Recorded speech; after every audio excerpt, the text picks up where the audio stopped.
Hai adik-adik, kembali lagi dengan Kak Rina di Online Class 101. Kali ini kita akan belajar Bahasa Indonesia untuk kelas 3, tema 7. Di subtema 1, Perkembangan Teknologi Produksi Pangan. Di pembelajaran 2 kali ini, kita akan mempelajari pengolahan ikan bandeng, yaitu bandeng presto. Ini ada di halaman 12 sampai dengan 14. Yuk dukung terus channel Kak Rina dengan mensubscribe, klik loncengnya, like, dan share juga. Buat yang sudah subscribe dan terus dukung Kak Rina, terima kasih banyak ya. Boleh juga di kolom komentar, adik-adik cantumkan asal sekolah dan dari kota mana. Kita lihat yuk tujuan pembelajarannya. Untuk kali ini yang pertama, dengan menyimak penjelasan dari guru, adik-adik dapat mengenal bentuk paragraf dari teks bacaan dengan tepat.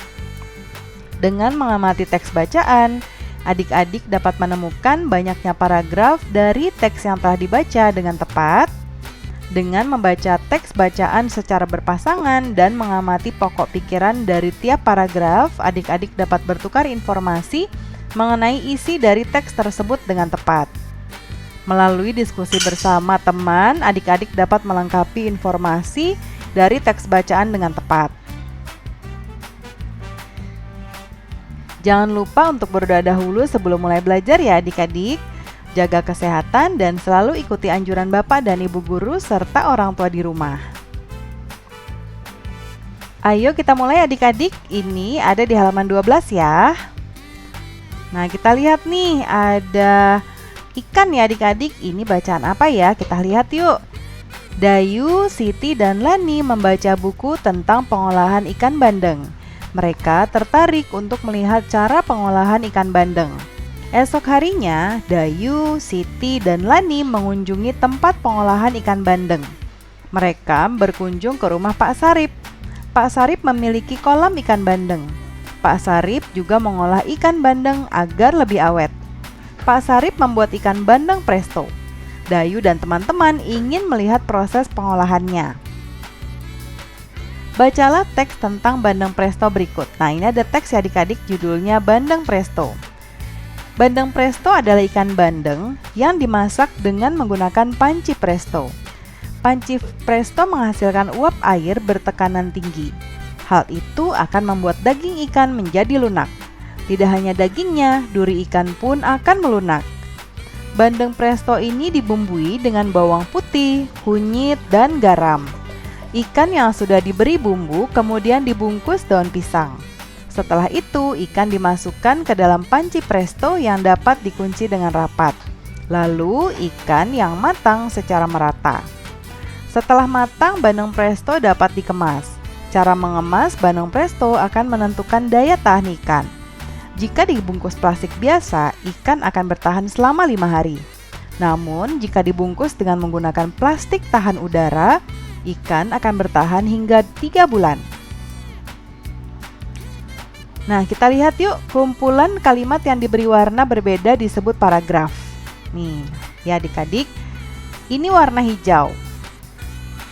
Ya, ini satu paragraf. Ini warna merah, ini juga satu paragraf. Lalu ini warna biru, ini satu paragraf. Berarti totalnya ini ada 1, 2, 3 paragraf ya. Nah ini namanya paragraf. Nah kemudian ada berapa buah paragraf pada teks bandeng presto? Tadi sudah Kak Rina sebutkan ya, ada 3 paragraf.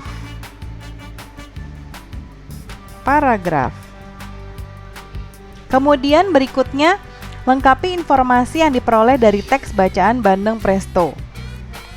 Yang pertama, informasi pertama, bandeng presto dimasak menggunakan titik-titik. Kita lihat lagi yuk adik-adik kebacaannya.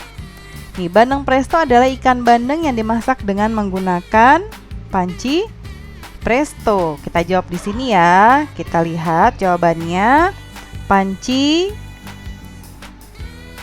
presto. Kemudian yang kedua, informasi yang kedua, panci presto akan membuat daging ikan menjadi titik-titik. Kita lihat dulu ya. Nah, panci presto menghasilkan uap air bertekanan tinggi. Hal itu akan membuat daging ikan menjadi lunak ya. Jadi jawabannya untuk ini Panci presto akan membuat daging ikan menjadi lunak. Kemudian teks bandeng presto menceritakan tentang, nah ini lihat adik-adik, ini ada tentang bandeng presto ya, cara penggunaannya, kemudian cara pengemasannya ya. Nah ini kita bisa lihat atau kita bisa berikan teks ini menceritakan tentang pengolahan ikan bandeng. Pengolahan ikan bandeng.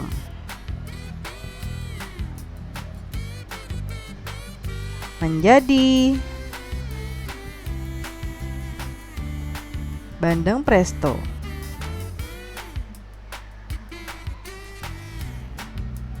Oke.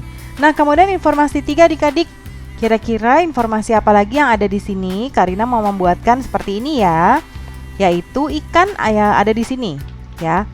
Jika dibungkus dengan menggunakan plastik tahan udara, ikan akan bertahan hingga 3 bulan. Nah, Karina ubah bahasanya menjadi ikan akan bertahan hingga 3 bulan jika dibungkus dengan menggunakan plastik tahan udara.